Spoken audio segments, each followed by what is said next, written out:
Hello, आवाज आ रही है बेटा सभी को? Yes sir. सर हाँ जी। सर जैसे अभी हम लोग की जितनी भी क्विजेस हुई हैं उन सब के आप वो प्लीज सोल्यूशन प्रोवाइड कर सकते हैं क्या? अ, मैं अब दे देंगे सोल्यूशन आपको। अभी चाहिए क्या? तो बाद में दे देंगे सोल्यूशन। हाँ सर, वही मतलब गूगल क्लासरूम पे शेयर कर दिया क्योंकि सारी फैकल्टी सब शेयर कर रही हैं। तो सर एक बार मतलब रिवीजन के लिए हाँ बेटा, शेयर से भी हो जाते सोल्यूशन शेयर कर दें। क्योंकि एमसीक्यू बेस्ड। हाँ हाँ, यस सर। बिल्कुल। ठीक है ठीक है, कोई इशू नहीं है, शेयर कर दूंगा मैं। ठीक है। ओके सो रेडियो ट्रांसमिशन की मैं बात कर रहा था। So troposphere and ionosphere layers की मैं बात कर रहा था। ठीक है। Troposphere is the lowest portion of the earth atmosphere, extending outward approximately, that is 30 miles from the earth's surface. Clouds, jet planes, wind is found here. Clear? Ionosphere की बात करेंगे, so this layer or the layer of the atmosphere above troposphere but below space contains electrically charged particle. Clear? Microwave transmission की बात करें तो it travels at high frequency than the radio waves. It requires the sender to be inside of the receiver. Clear? It operates in a system with a low gigahertz range. It is mostly used for unicast communication. That is the microwave transmission. Clear? ये आपका high frequency होती है then the radio wave. जो sender होता है that should be inside to the receiver. Clear? For the microwave transmission आप लोगों ने दो टर्म और पढ़े होंगे, line of sight communication, non line of sight communication. पढ़ा है? नहीं yes sir. Sir. Line of sight optical communication communication. आप लोगों ने ऑप्टिकल में भी पढ़ा होगा और माइक्रोवेव में भी पढ़ा होगा। ठीक है। सैटेलाइट कम्युनिकेशन में जनरली ये चीजें होती हैं। Line of sight communication is very important. हाँ, पढ़ा होगा आप लोगों ने।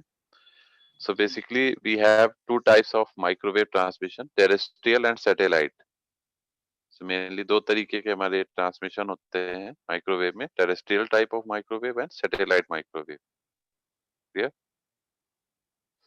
एडवांटेज क्या है माइक्रोवेव ट्रांसमिशन का? It is used for the long distance telephone communication. It carries 1000 of voice channel at the same time. ठीक है। 1000 वॉइस चैनल को एक बार में ये कंसिस्ट कर सकता है या कैरी कर सकता है। ठीक है। सेकेंड पॉइंट क्या है? It is very costly, costly होता है। ठीक है, जो इसका डिसएडवांटेज है। टेरेस्ट्रियल माइक्रोवेव की हम बात करें, ये डायग्राम आप देख सकते हैं, ये आपका अर्थ है। ठीक है, and these are the associated communication, जहां से आपका ये देख लीजिए टेरेस्ट्रियल कम्युनिकेशन और माइक्रोवेव कम्युनिकेशन हो रहा है, ये आप देख सकते हैं। ठीक है। So for increasing the distance served by terrestrial microwave, repeaters can be installed, ठीक है, जिससे दूरी ज्यादा ट्रेवल कर सके। ठीक है, तो हम लोग रिपीटर्स का हेल्प यूज करते हैं, that can be installed with each antenna. ये जितने भी एंटीना है सबके साथ रिपीटर्स लगे हुए हैं। ठीक है। So the signal received by an antenna can be converted into transmittable form and relate to next antenna, as you can see into the diagram. So it is an example of telephone system all over the world. Clear? So there are two types of antenna used for the terrestrial microwave communication.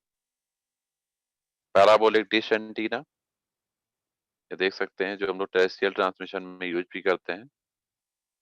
ठीक है। Every line parallel to the line of symmetry reflect of the curve at angle in a way that they insert या intersect at a common point called focus. Clear? तो जो भी हमारी यहाँ से signals आ रहे हैं, ये पैराबोलिक डिश एंटीना है, आप लोगों को पता होगा, ठीक है। हम लोग के यहाँ घर में भी लगा होता है डिश एंटीना, आप लोगों ने देखा होगा। जो भी हमारे लाइंस वो सिग्नल आते हैं सैटेलाइट, ठीक है, वो सिग्नल इस कर्वेचर पे स्ट्राइक करते हैं, ठीक है ना, एट सर्टेन एंगल्स। उसको हम अलाइन करते हैं जिससे हमारा प्रॉपरली सिग्नल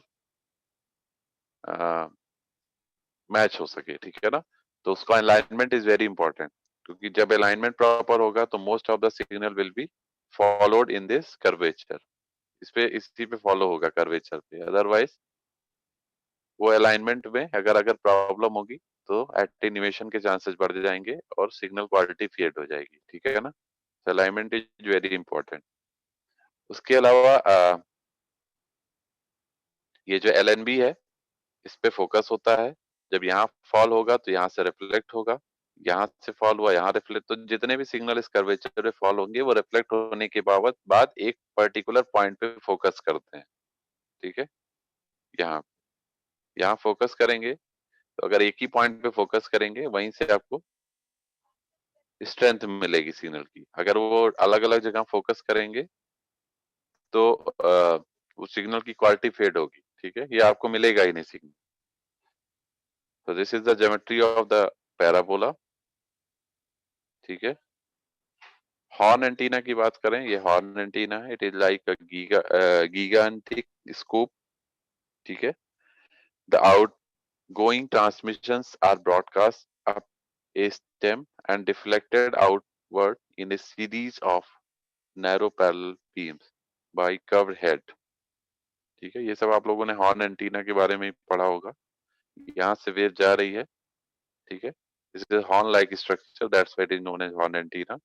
ये सिग्नल यहाँ जा रहा है and it is just striking on this and get reflected from here, clear? So narrow parallel beams are reflected by the curve head, clear?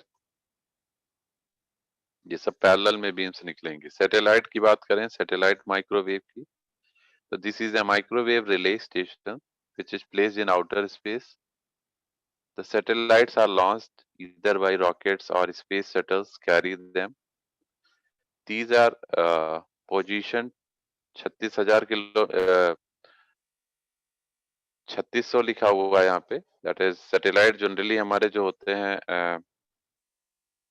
36,000 kilometre height पे होते हैं, ठीक है, with an orbital space speed at exactly matches the rotation speed of the earth, ठीक है। As the satellite is position in a geostationary orbit, में जो हमारे सैटेलाइट हैं वो सब 36,000 किलोमीटर हाइट पे है, ठीक है, जियो स्टेशनरी ऑर्बिट। एक आप लोगों ने जियो सिंक्रोनस ऑर्बिट पढ़ा होगा, जिसमें satellite with respect to earth is what almost stable, ठीक है।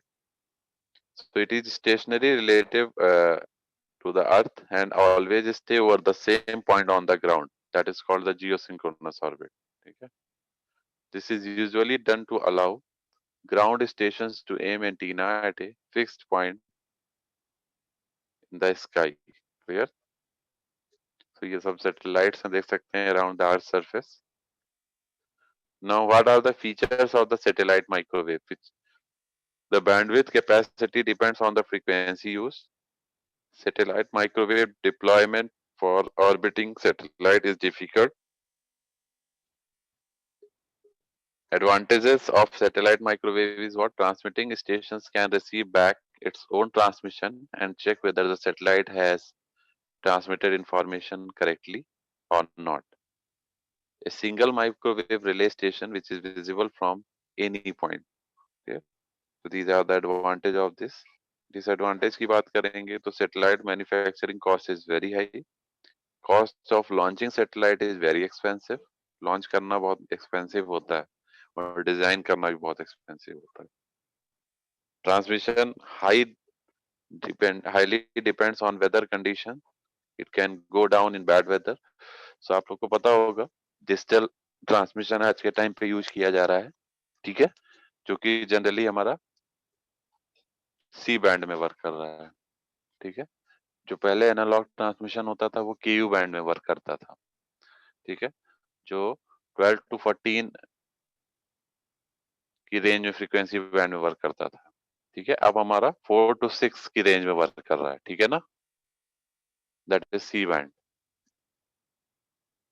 तो ये हमारा डिजिटल का पार्ट है जो कि रिप्लेस किया है उसने केयू बैंड को सी बैंड ने।